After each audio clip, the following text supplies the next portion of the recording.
Praise the lord. నా ప్రియమైన సహోదరి సహోదరులారా, ప్రభు అయిన యేసుక్రీస్తు వారి నామంలో మీ అందరికీ నా శుభాభివందనాలు తెలియజేస్తున్నాను. దేవుని బిడ్డ, మనము యెషయా గ్రంథాన్ని ధ్యానం చేస్తున్నాం. యెషయా గ్రంథంలో మనము 2వ అధ్యాయం ముగింపులోకి వచ్చేసాం. నేను ఎప్పుడు చెప్పినట్లే నేను మరలా చెప్తున్నాను, యెషయా గ్రంథాన్ని గనక మనం పూర్తిగా వచనం వెంబడి వచనం ధ్యానం చేస్తే ఒకరోజు మనము బైబిల్ మొత్తాన్ని పూర్తి చేయగలుగుతాం. యెషయా గ్రంథము మినీ బైబిల్ అంటారు. యెషయా గ్రంథం ధ్యానం చేసేటప్పుడు మనము బైబిల్లో ఉన్న 65 పుస్తకాలు, అంటే యెషయా గ్రంథం కాకుండా మిగిలిన 65 పుస్తకాలని మనం తప్పనిసరిగా టచ్ చేస్తాము. కాబట్టి యెషయా గ్రంథం చాలా ప్రాముఖ్యమైంది. ఈ ధ్యానాల్ని మీరు ఎట్టి పరిస్థితుల్లో మిస్ అవ్వద్దు. ఈరోజు ధ్యానం కొరకు యెషయా గ్రంథం 2వ అధ్యాయం 22వ వచనం. ఈ వచనంతో 2వ అధ్యాయం ముగుస్తుంది. దయచేసి అందరు కళ్ళు మూసుకోండి, ప్రార్థన చేసుకుని ఈ వచనాన్ని ధ్యానం చేసుకుందాం. పరిశుద్ధ తండ్రి, మీ వందనాలు ప్రభువా. పరలోకమందున్న గొప్ప తండ్రి, ఈ రాత్రికాల సమయంలో ప్రభువా, మీరు మా కొరకై ఇచ్చిన మీ ప్రియ కుమారుడు మా ప్రభు అయిన యేసుక్రీస్తు వారిని బట్టి, అలాగే ప్రభువా మీరు మాకు ఇచ్చిన పరిశుద్ధాత్మను బట్టి మీకు స్తుతి చెల్లించుకుంటున్నాం తండ్రి. నాయన, ఈరోజు ప్రభువా ప్రత్యేకంగా మీ వాక్యం ద్వారా నాతో, మాతో, అందరితో మాట్లాడమని చేరి వచ్చిన ప్రతి కుమారుడు కుమార్తెని మీ హస్తానికి అప్పగించుకుంటూ యేసు నామంలో ప్రార్థించి వేడుకొంచున్నాం తండ్రి. ఆమేన్, ఆమేన్. Thank you. యెషయా గ్రంథం 2వ అధ్యాయము 22వ వచనం నేను చదువుతున్నాను. ఒకసారి బైబిల్లో ఉన్న వాళ్ళందరూ ఒకసారి తీసి చూడండి. ఇక్కడ రాయబడింది, తన నాసికా రంధ్రములలో ప్రాణము కలిగిన నరుని లక్ష్య పెట్టకుము, వానిని ఏ విషయంలో ఎన్నిక చేయవచ్చును అని రాయబడింది. ఈ వచనానికి అర్థం ఏంటి అంటే, ఈ వచనానికి అర్థం మీరు తెలుసుకోవాలి. యెషయా గ్రంథం 2వ అధ్యాయం 22వ వచనము ఒకసారి నేను ఇంగ్లీష్లో కూడా చదువుతాను. ఇంగ్లీష్లో ఏమని ఉంటుంది అని అంటే, యెషయా గ్రంథం 2వ అధ్యాయము 22వ వచనం. 2:22 Cease ye from man, whose breath is in his nostrils, for wherein is he to be accounted of అని రాయబడింది. ఇంగ్లీష్లో బ్రెత్ అనే పదం ఉపయోగించబడింది. తెలుగులో ఊపిరి. తన నాసికా రంధ్రములలో ప్రాణము కలిగిన నరుని లక్ష్య పెట్టకమో, వానిని ఏ విషయంలో ఎన్నిక చేయవచ్చును అని రాయబడింది. ఇంగ్లీష్లోనేమో బ్రెత్ అని ఉంది, తెలుగులోనేమో ఏమనుంది, దానికి బదులుగా ప్రాణము అని ఉంది. తెలుగులో ప్రాణము అని ఉంది, ఇంగ్లీష్లో బ్రెత్ అని ఉంది. బ్రెత్, బ్రీత్ అన్నా లేకపోతే బ్రీతింగ్ అన్నా ఏంటంటే ఊపిరి పీల్చుకోవటం. ఊపిరి అనేది చాలా ప్రాముఖ్యమైంది. దేవుని వాక్యము స్పష్టంగా మనకు ఒక హెచ్చరిక ఇస్తుంది. ఈ మాట దేవుడే మాట్లాడుతున్నాడు. దేవుడు చెబుతున్నాడు, తన నాసికా రంధ్రములో ప్రాణము కలిగిన నరుని లక్ష్య పెట్టకము, వానిని ఏ విషయంలో ఎన్నిక చేయవచ్చును. దీని అర్థం మనకు తెలియాలి అని అంటే, మీకు ఒక చిన్న మాట చెప్తా. ఈరోజు ఇది మీకు అభ్యంతరం కలిగించవచ్చేమో కానీ ఒక మాట చాలా జాగ్రత్తగా వినండి. ఈరోజు మనలో ఎవరైనా సపోజ్ చనిపోయి ఉంటే, పొరపాటున చనిపోయి ఉంటే, ఈరోజు ఏం జరిగేది? మన శవాన్ని ఇంటికి తీసుకొచ్చేవాళ్ళం. కాసేపు బంధువులు అంటే దగ్గర వాళ్ళు, ఇంట్లో వాళ్ళు ఏడుస్తారు. దూరపు చుట్టాలు ఇక రాలేరు. ఈరోజు సాయంత్రానికి మనల్ని తీసుకెళ్ళి వెంటనే మట్టి చేసేస్తారు. రేపు ఉదయము మనం ఇక లెగవు. జస్ట్ ఇక మనం లెగవలేదు అని అంటే ఇక మనము ఈ భూమి మీద ప్రస్తుతానికి ఇక మనం మరణించినట్లే. ఇది ఇప్పుడు ఎవరికి జరగలేదు మనలో. కాకపోతే ఒకవేళ జరిగి ఉన్నట్లుగా అయితే మన ఆఖరి శ్వాస మన లోపల నుంచి బయటికి వెళ్ళిపోయిద్ది. మనం తీసుకునే ఊపిరి మనం పీల్చుకునే గాలి ఒక్కసారి మన శరీరం నుంచి బయటికి వెళ్ళిపోతే ఈరోజు మనం మట్టిలో ఉండేవాళ్ళం. దేవుడు మానవుణ్ణి సృష్టించినప్పుడు 2 విధాలుగా సృష్టించాడు మానవుణ్ణి. మొదటిది ఏంటి అని అంటే, దేవుడు మొట్టమొదట ఆయన మనిషిలోని ఆత్మను సృష్టించాడు. బైబిల్ ఏం చెప్తుందంటే, యోహాను సువార్త 4వ అధ్యాయం 23-24 వచనాల్లో దేవుడు ఆత్మ గనుక ఆయనను ఆరాధించువారు ఆత్మతోనూ సత్యంతోనూ ఆరాధింపవలెను అని రాయబడింది.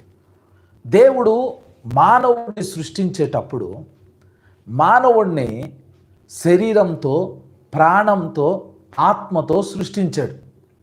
ఈ 3 కలిస్తేనే ఒక మనిషి సజీవంగా ఉండగలుగుతాడు. ఈ 3 కలవలేదు అని అనుకోండి, ఆ మనిషి ఏదో ఒక టైంలో మట్టి అయిపోవాల్సిందే. బైబిల్ ఏం చెప్తుంది అని అంటే, దేవుడు ఈ మూడింటిని చేశాడు. ఇవి 3 అని చెప్పడానికి ఇంకొక ఉదాహరణ నేను మీకు చూపిస్తాను. బైబిల్లో నేను మెసేజ్ని ముందుగా ప్రిపేర్ అవ్వను. కెమెరా ముందుకు వచ్చిన తర్వాత దేవుడు ఏది మాట్లాడతాడో దానికే నేను అప్పగించుకుంటా ఉంటా. కాబట్టి నేనేంటంటే టైం తీసుకుంటున్నాం, ఈ వచనాలు ఎక్కడెక్కడ ఉన్నాయి అనే దాని గురించి వెతకటానికి. అయినా దొరికితే మంచిదే, దొరకకపోతే ఈసారి చూపిస్తాను నేను. ఓకే, ఇక్కడ ఉంటుంది.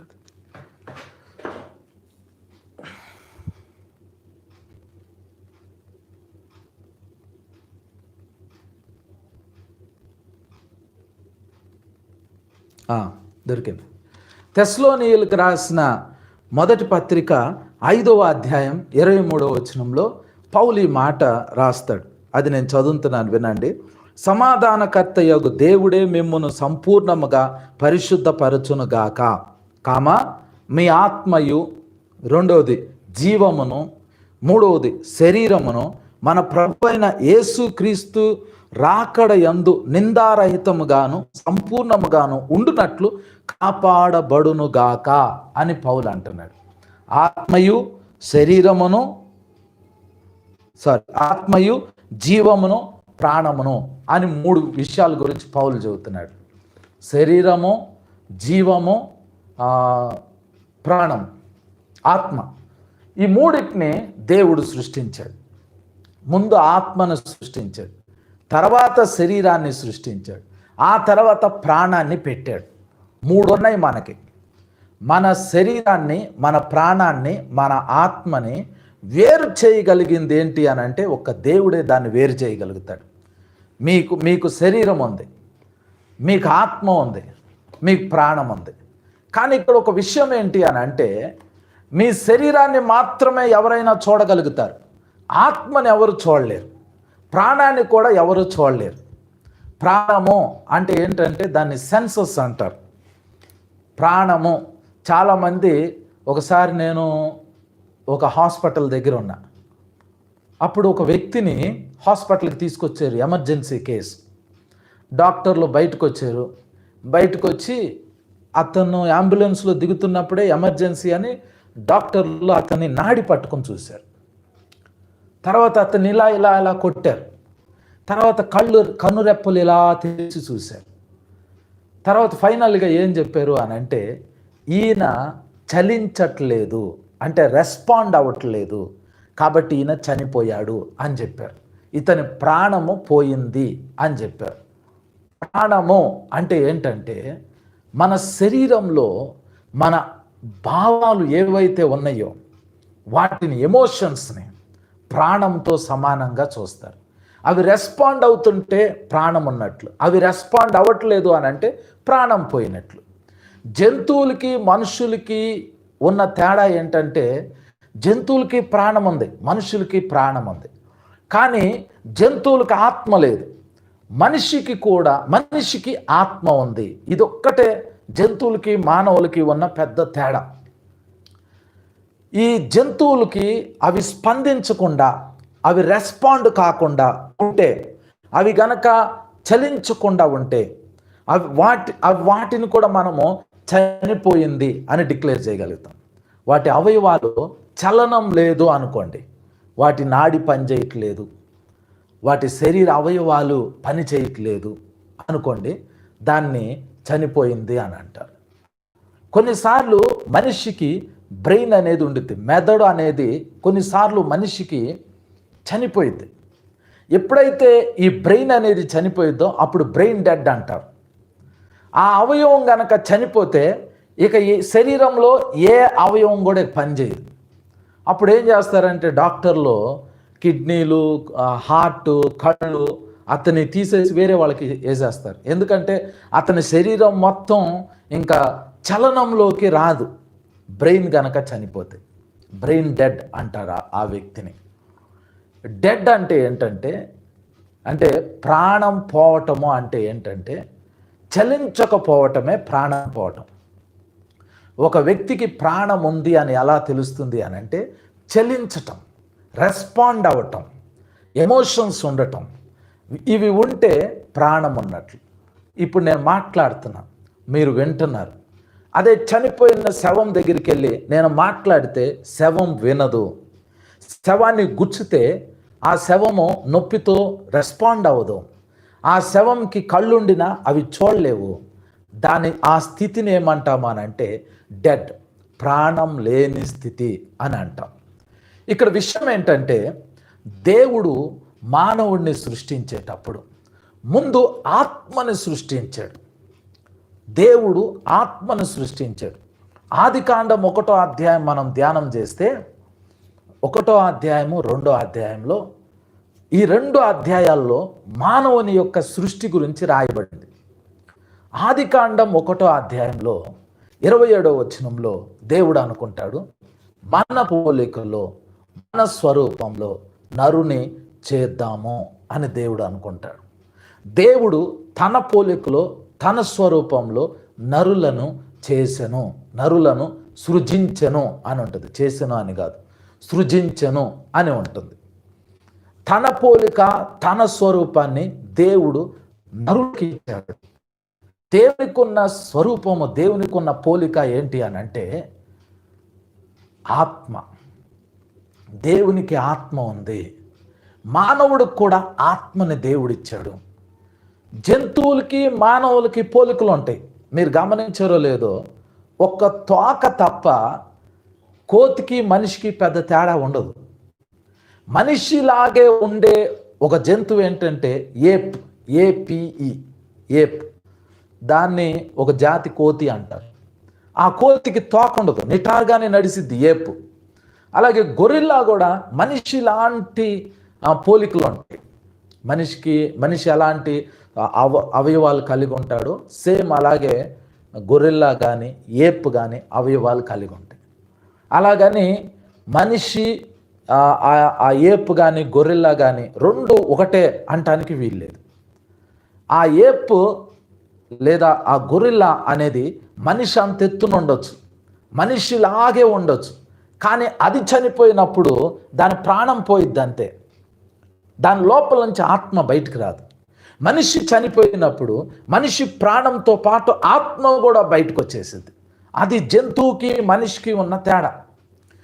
మనిషికి దేవునికి ఉన్న ఒక సారూప్యత ఏంటి అని అంటే, దేవునికి ఆత్మ ఉంది, మనిషికి కూడా దేవుడు ఆత్మనిచ్చాడు. అసలు మానవుడు ఎలా సృజింపబడ్డాడు అంటే, మొట్టమొదటి మానవుడిని దేవుడు ఒక ఆత్మగా సృష్టించాడు. ఆదాం అనే ఆయన ఆత్మగా ఉన్నాడు. ఆ తర్వాత అవ్వని కూడా దేవుడు సృష్టించాడు. అవ్వని కూడా ఆత్మగా సృష్టించాడు. ఆదాం యొక్క ఆత్మ ముందు సృష్టింపబడింది, తర్వాత అవ్వ యొక్క ఆత్మ సృష్టింపబడింది. వీళ్ళిద్దరిని దేవుడు సృష్టించాడు.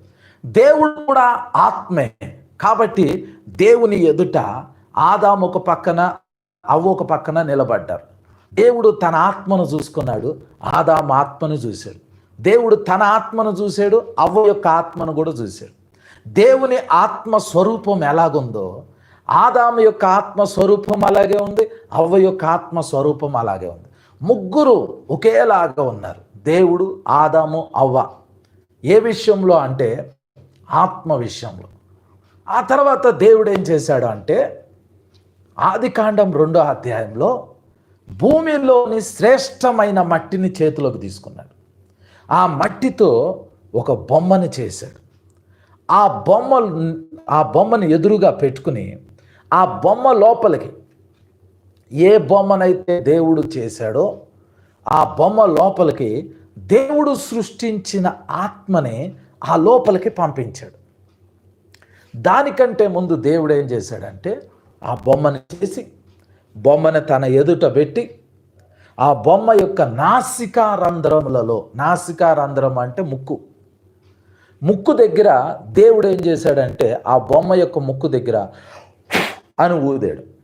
ఎప్పుడైతే దేవుడు అలా ఊదాడో దేవుని నోట్లో నుండి ప్రాణము ఆ బొమ్మ లోపలికి వెళ్ళింది. ఎప్పుడైతే ఆ గాలి ఆ బొమ్మ లోపలికి వెళ్ళిందో ఆ గాలి ఆ మట్టిని ఏం చేసిందంటే ఇలాంటి శరీరంగా మార్చేసింది. ఇప్పుడు మనకున్న శరీరంగా మార్చేసింది. ఆ ఊపిరి, దేవుని ఊపిరి మనిషి ముక్కులో నుండి అవయవాలన్నిట్లోకి వెళ్ళిపోయింది. శరీర అవయవాలన్నిట్లోకి వెళ్ళిపోయింది. అప్పుడు అవయవాలన్నీ స్పందించడం ప్రారంభించింది. కళ్ళు పనిచేయటం ప్రారంభించినాయి, చెవులు పనిచేయటం ప్రారంభించినాయి, నోరు పనిచేయటం ప్రారంభించింది, అవయవాలన్నీ పనిచేయటం స్టార్ట్ చేసినాయి. ఇప్పుడు దేవుడు మట్టి తీసుకుని బొమ్మను చేశాడు. దాన్ని తన ఎదుట పెట్టుకుని ఊదాడు. అప్పుడు ఇలాంటి శరీరంతో ప్రాణం వచ్చేసింది. మరి ఈ శరీరాన్ని, ఈ ప్రాణాన్ని సృష్టించకముందు, తయారు చేయకముందు, ఇవ్వకముందు ఆల్రెడీ దేవుడు ఆదాముని సృష్టించాడు. ఆదాము అప్పుడు ఆత్మరూపిగా ఉన్నాడు. అవను కూడా సృష్టించాడు. అవ కూడా ఆత్మరూపిగా ఉంది. దేవుడు ఏం చేశాడంటే ఆ ఆదాము యొక్క ఆత్మను తీసుకొచ్చి ఈ శరీరము, ప్రాణము ఉన్న ఈ యొక్క బాడీలోకి ఆదాము ఆత్మను పెట్టేశాడు. అప్పుడు ఏమైంది అనంటే మనిషి జీవ ఆత్మాయను అని రాయబడింది. చదవమంటారు ఆ వచనం? మనిషి జీవాత్మాయను అని రాయబడింది. ఇది మీకు ఆదికాండం 2వ అధ్యాయం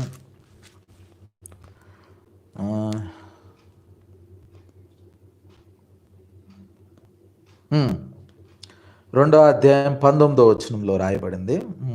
19వ అధ్యాయం 19 కదా, 19 కాదు,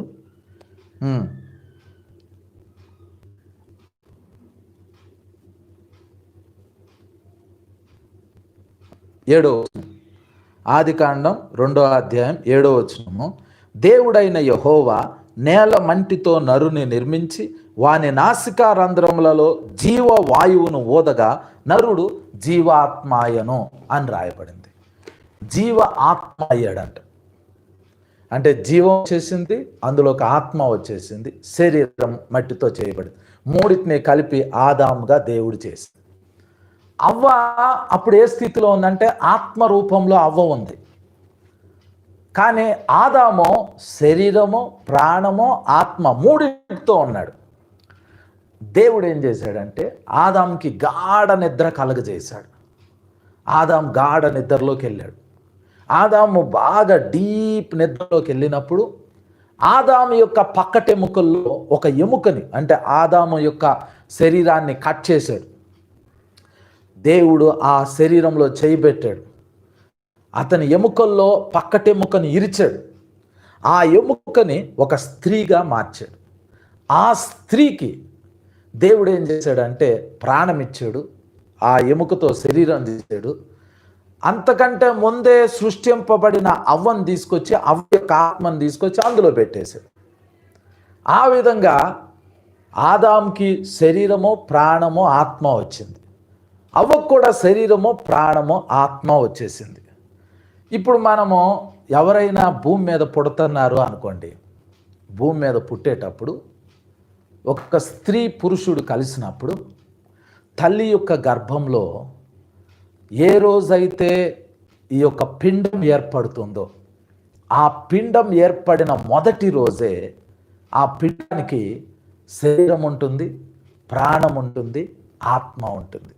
అబార్షన్ చేశారనుకోండి, మీరు ఎవరినెవరిని చంపుతున్నారంటే శరీరాన్ని చంపుతున్నారు, ప్రాణాన్ని చంపుతున్నారు. ఆ పిండం లోపల ఏ రోజైతే పిండం తయారవటం స్టార్ట్ అయిందో అదే రోజు ఆత్మ కూడా వచ్చేసింది దాంట్లో. ఆ ఆత్మ ఆ పిండాన్ని విడిచిపెట్టి పరలోకానికి వెళ్ళిపోతుంది. ఆత్మ మనిషి గర్భంలో ఉన్నప్పుడే శరీరంతో, ప్రాణంతో, ఆత్మతో ఉంటాడు. ఇది మనిషి యొక్క సృష్టి యొక్క రహస్యం మనిషి జీవితంలో. అయితే ఇప్పుడు దేవుడు ఏమంటున్నాడు అని అంటే, యాకోబు పత్రిక 4వ అధ్యాయము 23వ వచనం. యాకోబు పత్రిక 4వ అధ్యాయం 23వ వచనం. ఇది కూడా ఒకసారి నేను చదువుతాను, దయచేసి బైబిల్ ఉన్న వాళ్ళు చూడండి. 23 కాదు, 13 నుండి. యాకోబు పత్రిక 4వ అధ్యాయము 13వ వచనం నుండి.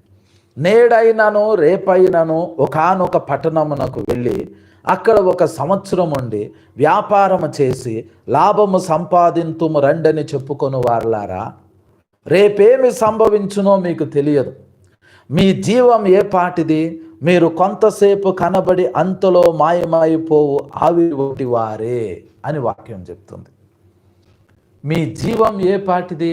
దేవుడు మీకు శరీరాన్ని ఇచ్చాడు, దేవుడు మీకు ప్రాణాన్ని ఇచ్చాడు, దేవుడు మీకు ఆత్మనిచ్చాడు. మీరు భూమి మీద ఒక 70 సంవత్సరాలు, అధిక బలం అంటే 80 సంవత్సరాలు, ఇంకా ఆశీర్వాదం అంటే 100 సంవత్సరాలు ఇప్పుడు బ్రతుకుతున్నాం. కానీ దేవుడు ఏమంటున్నాడంటే, అరే నేను మీకు శరీరాన్ని ఇచ్చా, ప్రాణాన్ని ఇచ్చా, ఆత్మనిచ్చా, అయినా కూడా మీ జీవం ఏ పాటిది? మీరు ఇంతలో కనబడి అంతలో అయిపోయి ఆవిరి వంటి వారు కాదా అని దేవుడు అడుగుతున్నాడు. మీరు ఎప్పుడైనా వంట చేసేటప్పుడు, ఆ వంట జరిగేటప్పుడు ఆ పాత్రల దగ్గర చూస్తూ ఉండండి. పాత్రల్లో నుంచి వంట వండుతున్నప్పుడు ఆ మూత దగ్గర నుంచి పక్కనే ఆవిరి బయటకు వచ్చింది. అది మీరు చూసేలోపు అది వెళ్ళిపోతుంది. దేవుడు మనిషి యొక్క జీవాన్ని దాంతో పోలుస్తున్నాడు. మీరు ఆవిరి వంటి వారేరా బాబు, ఇట్లా కనబడతారు, అట్లా మాయమైపోతారు, అలా వెళ్ళిపోతారు. మీ జీవం ఏ పాటిది? ఇంతలో కనబడి అంతలో మాయమయ్యే జీవం మంది, అంతలో పోయే జీవం మంది. ఇంతలో కనబడి అంతలో పోయిద్ది మన జీవం. ఈ జీవితకాలం కొరకు మనిషి చాలా ప్రయాసపడతాడు. ఇందాక నేను చెప్పాను కదా, ఈరోజు ఇప్పుడు ఈ క్షణం గనక మన శరీరంలో, అంటే మన శరీరంలో ఉన్న ప్రాణం గనక పోతే, ప్రాణం ఎటు పోయిద్దో తెలుసా? ప్రాణం పోయే విధానం కూడా చెప్తాను, వినండి.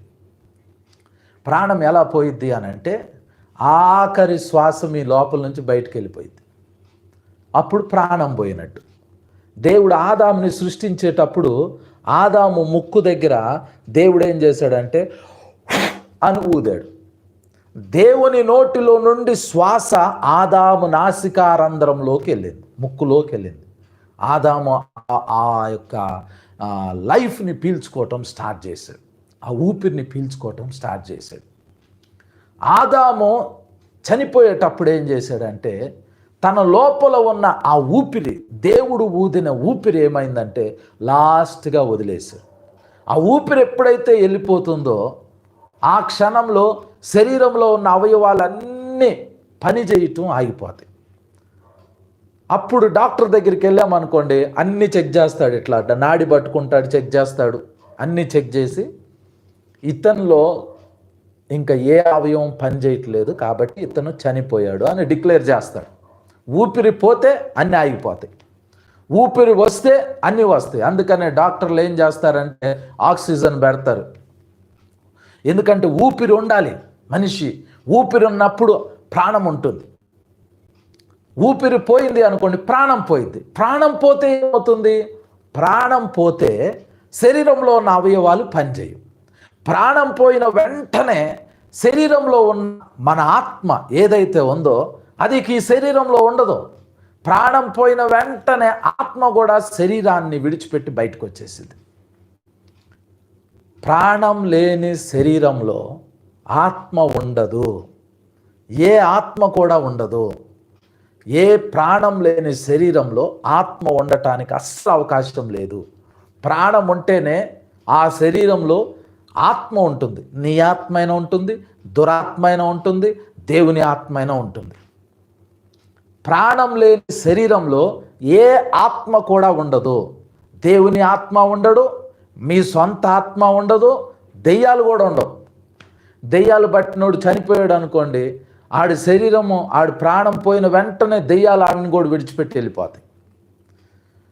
మీ శరీరంలో నుంచి ఊపిరి వెళ్ళిపోయింది అని అంటే మీ లోపల ఉన్న ఆత్మ ఇక మీ శరీరంలో ఉండదు, అది వెళ్ళిపోయింది. జస్ట్ ఊపిరి పోవటమే అంతే.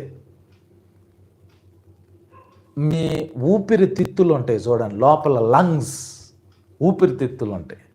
వీటిని కాసేపు మీ ముందు పెట్టుకుని అవి అవి గాలి పీల్చుకున్నప్పుడు ఇలా పైకి వస్తాయి, ఉబ్బుతాయి. అవి గాలి వదిలినప్పుడు ఇలా ఇలా ముడుచుకుంటాయి ఊపిరితిత్తులు. వాటిని మీరు అలా 5 నిమిషాలు చూసుకుంటున్నారనుకోండి, అమ్మో ఇది ఆగిపోయిద్దేమో, అమ్మో ఇది ఆగిపోయిద్దేమో అని భయం వేసింది మీకు. అది కొద్దిగా ఊపిరి పీల్చుకునేటప్పుడు కొద్దిగా లేట్ అయిందనుకో, అబ్బా ఇది ఆగిపోయిందిరా బాబు అని అనుకుంటాం. మన అవయవాల్ని మనం చూసుకుంటే భయం వేసిద్ది ఆగిపోతుందేమో అని. జస్ట్ ఆ ఊపిరి పీల్చుకునే విధానం, గుండె కొట్టుకునే విధానం మనల్ని మనం చూసుకుంటే భయం వేసిద్ది. 139వ కీర్తనలో కీర్తనాకారుడు ఏమని రాస్తాడంటే, నీవు నన్ను కలుగు చేసిన విధమును చూడగా భయమును ఆశ్చర్యమును కలుగుచున్నది అని అంటాడు. మన లోపల ఉన్న ఊపిరితిత్తులు అవి గాలి పీల్చుకోవటం, గాలి వదలటం చూస్తే మనకు భయం పుట్టిద్ది, ఆశ్చర్యం కలిగిద్ది. ఊపిరి పోయింది అనుకోండి, ఇంకా మన శరీరంలో ఆత్మ ఇక ఉండదు, అది వెళ్ళిపోయింది. ఎక్కడికి వెళ్ళిద్ది? ప్రసంగి గ్రంథం 12వ అధ్యాయం 7వ వచనంలో రాయబడింది, మన్నైనది అంటే ఈ శరీరము వెనుకటి వల్లే మన్నైపోను, ఆత్మ దానిని దయచేసిన దేవుని యొద్దకు వెళ్ళిపోతుంది. మన ఆత్మ దేవునికి లెక్కప్ప చెప్పాలి. దేవుడు ఇచ్చిన అక్కడికి వెళ్ళిపోయి దేవుని సన్నిధిలో నిలబడి గడగడ వణుకుతా లెక్కప్ప చెప్పాల్సిన పరిస్థితి వచ్చింది. అందుకని బైబిల్ ఏం చెబుతుందంటే, మీ జీవం ఏ పాటిది, మీరు ఇంతలో కనబడి అంతలో మాయమైపోయే ఆవిరి వంటి వారు అని వాక్యం చెప్తుంది. మన జీవం ఆవిరి వంటి వారు, మనం ఆవిరి వంటి వారమే. లైక్ ఏ వేపర్, ఒక ఆవిరిలాగా మనము ఇంతలో కనబడి అంతలో అయిపోతుంది మన జీవితం. ఆవిరైపోయే జీవితం మన జీవితం. ఇలాంటి టైంలో ఇశ్రాయేలు, ఇప్పుడు యెషయా గ్రంథం 2వ అధ్యాయం 22వ వచనం గురించి చెప్తాను వినండి. దేవుడు ఇశ్రాయేలీలతో చెబుతున్నాడు. దేవుడు ఇశ్రాయేలీలతో ఏం చెప్తున్నాడు అని అంటే, యెషయా గ్రంథం 2వ అధ్యాయం 22వ వచనంలో, తన నాసికా రంధ్రములలో అంటే ముక్కులో ప్రాణము కలిగిన నరుని లక్ష్య పెట్టకము అని దేవుడు చెబుతున్నాడు. అరే, ఎవరికైతే ఊపిరి ఉందో వాడి మీద నువ్వు ఆనుకోవద్దు, వాడిని నమ్ముకోవద్దు. ఎందుకంటే ఆ ఊపిరి వాడి శరీరాన్ని ఎప్పుడు విడిచిపెట్టుతుందో తెలియదు, ఎప్పుడు ఆ ఊపిరి ఆగిపోయిద్దో తెలియదు. కాబట్టి వాడిని లక్ష్య పెట్టొద్దు. తన నాసికా రంధ్రములలో ప్రాణము గల నరుని లక్ష్య పెట్టకము. ఇంగ్లీష్లో బ్రీత్ అని ఉంది. దానిని ఈ గాలి ఎప్పుడు ఆగిపోతుందో తెలీదు. అలాంటప్పుడు ఆ మనిషిని బేస్ చేసుకుని అతన్ని నమ్మగలుగుతాము.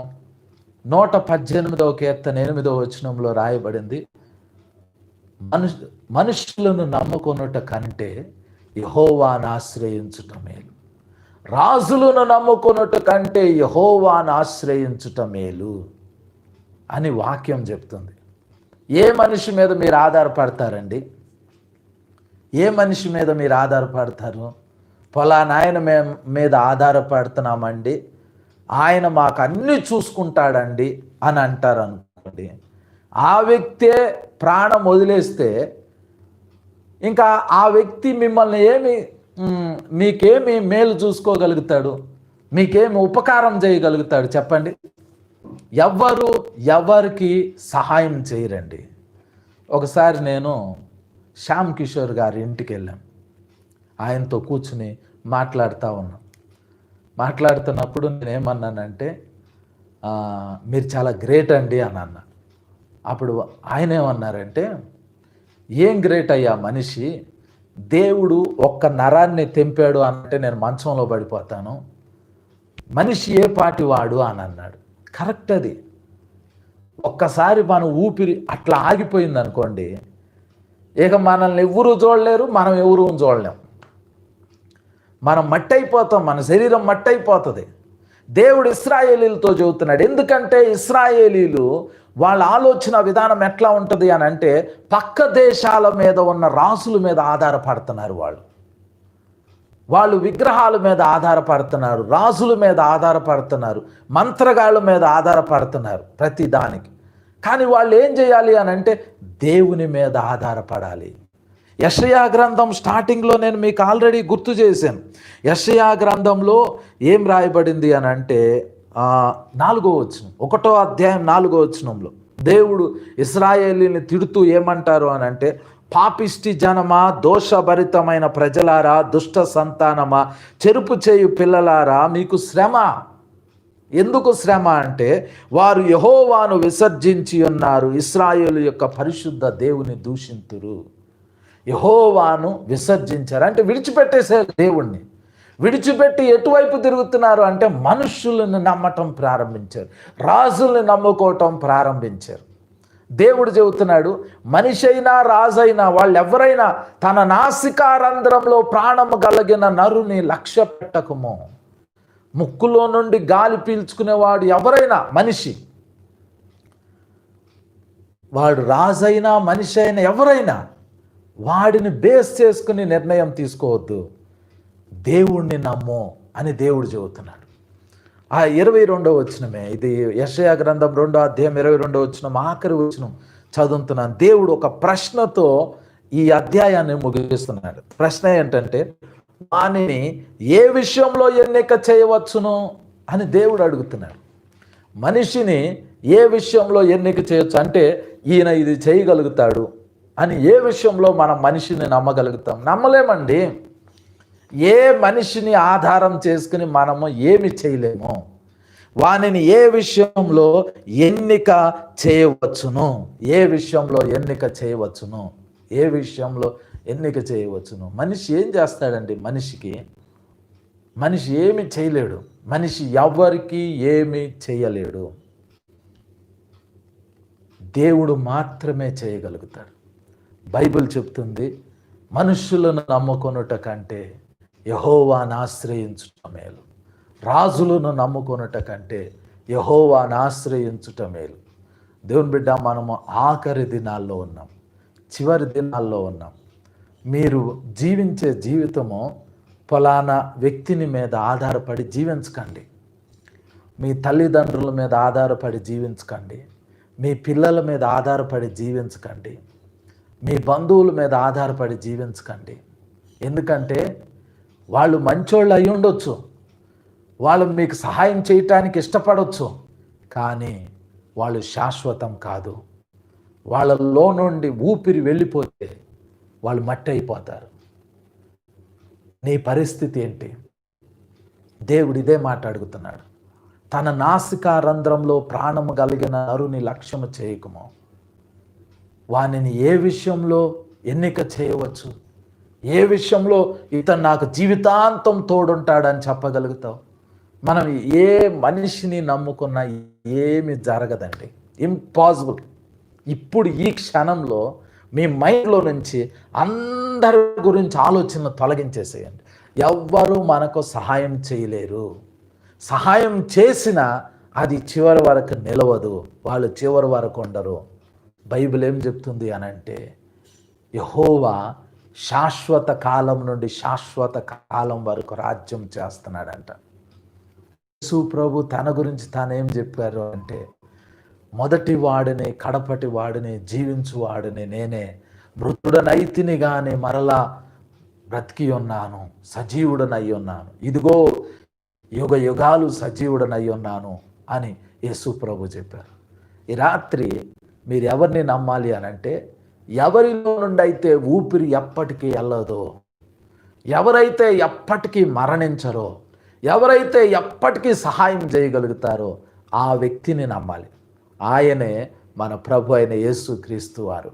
ఆయన ఇక ఎప్పటికీ చనిపోడు. ఆయన చనిపోయి మరణాన్ని జయించి తిరిగి లేచాడు. ఆ దేవుణ్ణి నమ్ముకుంటే మనకి ఎప్పటికీ ఏ ప్రాబ్లం ఉండదు. ఈరోజు ఒక వాట్సాప్లో ఒక మతం ఉన్నది ఒక మెసేజ్ పెట్టాడు. ఏమని పెట్టాడంటే, ఎవరైనా క్రైస్తవుడుగా మారితే ఆ వ్యక్తికి ఎస్సీ అనే హోదా పోతుంది. ఇంకా ఆ వ్యక్తికి రిజర్వేషన్స్ ఇవ్వాల్సిన అవసరం లేదు. మీ భార్య కానీ క్రైస్తవ్యాన్ని స్వీకరిస్తే ఆమెకు మీరు డైవర్స్ ఇచ్చేసేయచ్చు, ఆమెను విడిపించుకోవచ్చు. మీ భార్య కానీ పొరపాటున యేసు ప్రభు నమ్ముకుంటే ఆమెకి మీరు నెల నెల భరణం ఇవ్వాల్సిన అవసరం లేదు, ఆమెను మీరు వదిలించుకోవచ్చు అని ఇలా కోర్టులో ఉన్న చట్టాలని తీసుకొచ్చి వాట్సాప్లో పెట్టి క్రీస్తుని యేసుక్రీస్తు ప్రభు వారిని నమ్మిన బిడ్డలకి ఏ విధంగా హాని చేయొచ్చో ఆ మెసేజ్ అంతా పెట్టారు. కుటుంబాలని నాశనం చేసేటట్లా మెసేజ్ ఉంది. అయితే ఆ పెట్టిన వాడికి ఒక విషయం తెలియదు. అరే, నీ ఊపిరి గనక ఇప్పుడు పోతే నువ్వు నిలబడాల్సింది ఆ యేసుక్రీస్తు ప్రభు ఎదుటే. నీ ఆత్మ ఆయన సన్నిధికి వెళ్ళి నిలబడింది. అప్పుడు నీకు ఎవరు కనపడరు. నువ్వు ఇప్పుడు ఎవరైతే దేవుడు అనుకుంటున్నావు, ఎవరైతే దేవుళ్ళు అనుకుంటున్నావు, వాళ్ళు లేక ఉండరు. నీ కన్నుల ఎదుట రాజులకు రాజు, ప్రభువులకు ప్రభు, న్యాయాధిపతి, రక్షకుడైన యేసయ్య ఉంటాడు. ఆయనకు నువ్వు లెక్కప్ప చెప్పాలి. ఈరోజు ఆయన్ని తృణీకరిస్తే ఆయన ఎదుట మనం నిలబడలేం. దేవుని బిడ్డ, ఈరోజు మనం యేసయ్యని నమ్ముకోవాలి.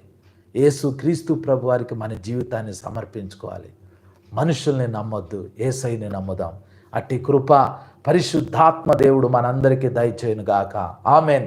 దయచేసి అందరు కళ్ళు మూసుకోండి, ప్రార్థన చేసుకుందాం. పరిశుద్ధుడా గొప్ప తండ్రి, మీకు వందనాలు ప్రభువా. తన నాసికా రంధ్రములలో ప్రాణము కలిగిన నరుని నైనా లక్ష్య పెట్టొద్దు అని వాక్యంలో రాయబడింది. వానిని ఏ విషయంలో ఎన్నిక చేయవచ్చు అని రాయబడింది ప్రభా. తండ్రి, మేము ఏ విషయంలో కూడా ప్రభా ఎవరిని లక్ష్య పెట్టలేం తండ్రి, ఎన్నిక చేయలేం ప్రభా. నాయన ఈ రాత్రికాల సమయంలో నాయన చేరి వచ్చిన ప్రతి కుమారుడు కుమార్తెని జ్ఞాపకం చేసుకోండి తండ్రి.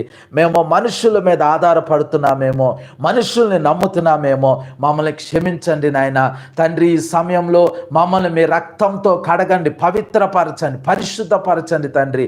ఈ వాక్యం విన్న ప్రతి కుమారుడు ప్రతి కుమార్తె వారు తమ జీవితాన్ని మీకు సమర్పించుకొనిచుండగా మీ హస్తం ఆ బిడ్డల మీద చాపి ఆశీర్వదించి దీవించమని చేరి వచ్చిన బిడ్డలందరినీ మీ హస్తానికి అప్పగించుకుంటూ యేసు నామంలో ప్రార్థించి వేడుకొంచున్నాం తండ్రి. ఆమేన్, ఆమేన్, ఆమేన్.